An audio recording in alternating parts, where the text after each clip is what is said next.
Magandang araw po sa iyong lahat. Ako si Nick. Isa sa pinakamahalagang prinsipyo ng kapangyarihan ay ang Law 43. Kunin ang puso at isipan ng tao.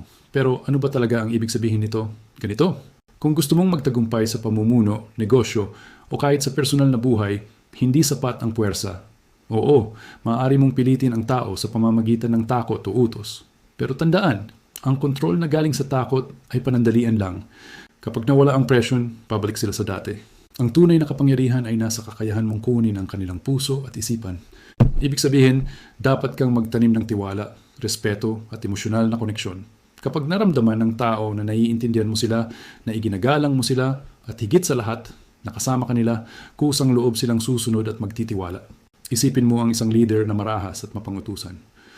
Oo, nakukuha niya ang utos niya agad, pero kapag wala siya, ang mga tauhan niya ay tamad, takot, at walang malasakit.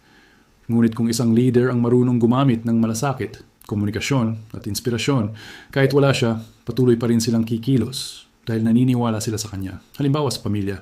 Kung gusto mong baguhin ang ugali ng anak mo, mas epektibo ang paglapit sa puso, pagpapakita ng pagmamahal, paggabay, at pagbibigay ng inspirasyon kaysa puro sigaw at parusa.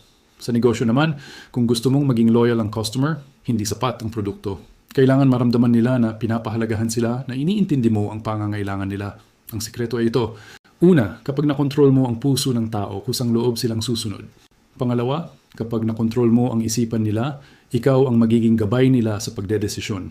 Kaya tandaan, ang tunay na leader ay hindi lang nagbibigay ng direksyon, kundi nagbibigay ng inspirasyon. Kung kaya mong kunin ang puso at isipan ng tao, hindi lang sila susunod. Magtatagal pa ang tiwala at suporta nila sa iyo. Maraming salamat sa iyong oras, at kung nagustuhan nyo ang ating topic ngayong araw, magyaring i-share at i-like ang video para marami pa ang matuto tungkol dito. Mag-ingat palagi mga kabayan ko.